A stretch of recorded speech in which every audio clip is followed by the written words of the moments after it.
Hello बच्चों, आज मैं पहला चैप्टर रिवाइज करने जा रहा हूँ। ये जो रिवाइज कर रहा हूँ ये नीट लेवल ही है। तो सबसे पहले मैं आइसोमेरिज्म पढ़ाऊँगा। तो सबसे पहले आइसोमेरिज्म में कुछ बेसिक चीज़ें जो होती हैं वो बताऊँगा आपको। आइसोमेरिज्म सबसे पहले हेडिंग डालो। तो आइसोमेरिज्म कितने टाइप के होते हैं?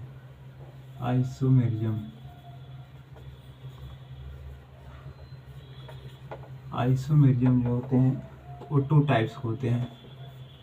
एक होता है स्ट्रक्चरल आइसोमेरिज्म,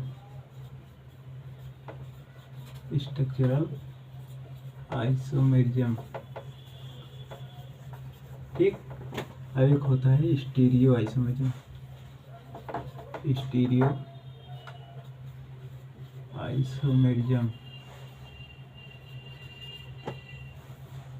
ठीक। आइसोमेरिज्म जो होता है वह 2 टाइप के होते हैं। एक होता है स्ट्रक्चरल आइसोमेरिज्म और एक होता है स्टीरियो आइसोमेरिज्म। हम इसमें सबसे पहले पढ़ेंगे स्ट्रक्चरल आइसोमेरिज्म। स्ट्रक्चरल आइसोमेरिज्म जो होता है वो कितने प्रकार का होता है और कितने टाइप के होते हैं वो सबसे पहले हम देखेंगे। अब देखिए इसमें स्ट्रक्चरल आइसोमेरिज्म होता है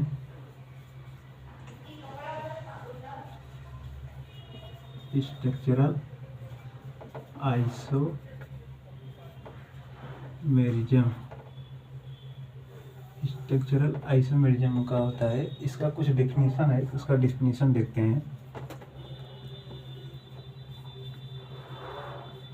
compound which have the same molecular formula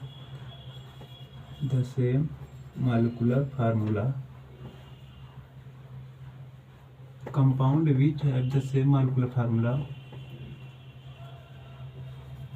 but different structure। ठीक, ये होगा स्ट्रक्चरल आइसोमेरिज्म डेफिनेशन। तो जो मालिकुलर फार्मूला होता है, मालिकुलर वेट बराबर इसका जो होता है सेम होता है। वेपर डेंसिटी जो होता है इसका जो होता है मालिकुलर वेट अपॉन 2, ये हमेशा सेम होता है इसका स्ट्रक्चरल आइसोमेरिज्म का।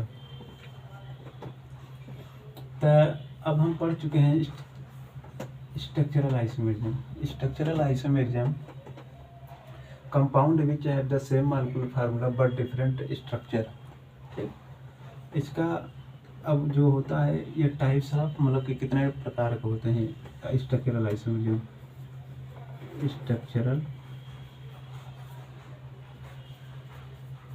Types of structural isomerism. ठीक, टाइप्स ऑफ स्ट्रक्चरल आइसोमेरिज्म, कितने प्रकार के स्ट्रक्चरल आइसोमेरिज्म। तो पहला डालिए चेन आइसोमेरिज्म।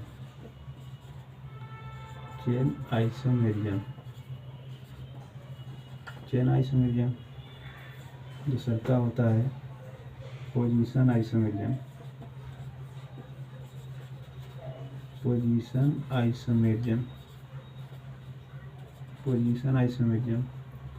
तीसरा का होता है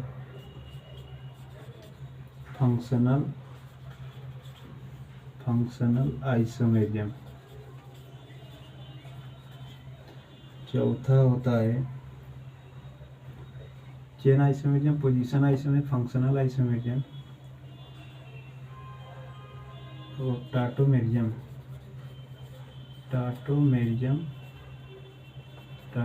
isomerism.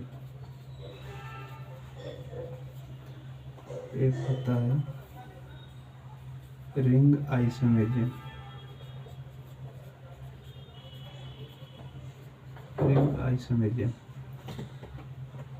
Chain isomerism, position isomerism हो गया और फंक्शनल आइसोमेरिज्म, टाटोमेरिज्म आइसोमेरिज्म हो गया।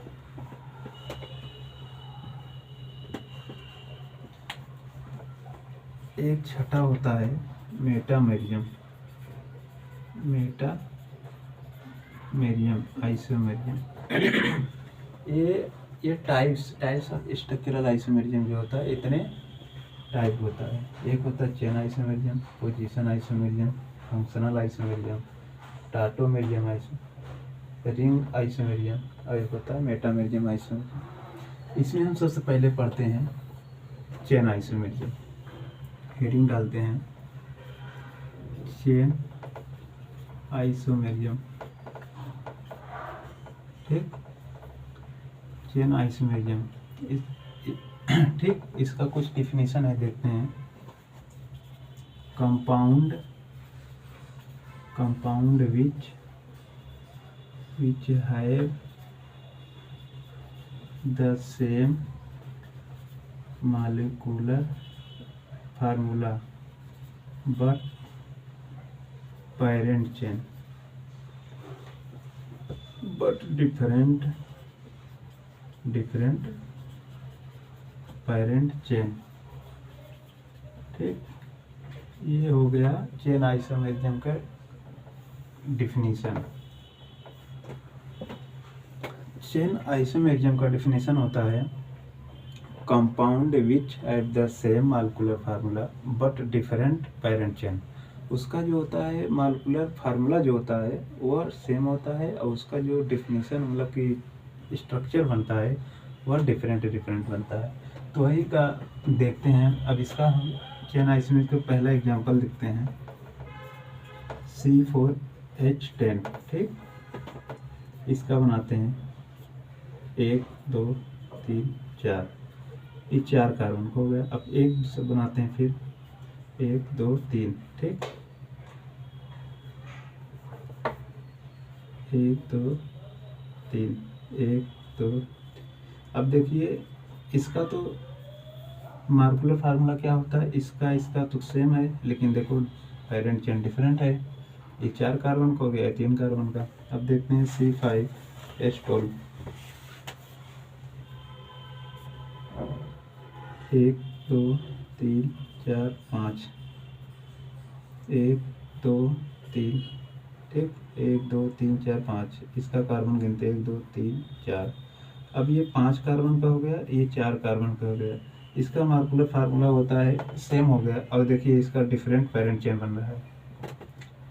अब एक और बन जाएगा अभी, इसका 1 2 3, ये कितने बार कार्बन बन गए, 5 3 4 3, ठीक। तो देखिए इसका जो मॉलिक्यूलर फार्मूला है वो तो सेम है, लेकिन इसका पेरेंट चेन क्या है, डिफरेंट। तो यही है चेन आइसोमेरियम। चेन आइसोमेरियम का एग्जांपल भी देख लीजिए, और इसका डिफिनीशन भी देख लीजिए। और इसका डिफिनीशन सबसे आसान तरीका यही है कि इसका जो फार्मूला है, इसी का फार्मूले के ही थ्रू ये डिफिनीशन बनता है। इसलिए हम लोग compound which have the same molecular formula but different parent chain, इसी का थ्रू बना है। अब इसमें हम पढ़ते हैं क्या, पोजीशन आइसोमेरियम। पोजीशन आइसोमेरियम होता क्या है, पोजीशन आइसोमेरियम यही होता है compound which have the same molecular formula but position उसका डिफरेंट रहता है। तो अब पोजीशन आइसोमेरियम होता है तो उसको हम कल देखते हैं। आज इतना ही। जय हिंद।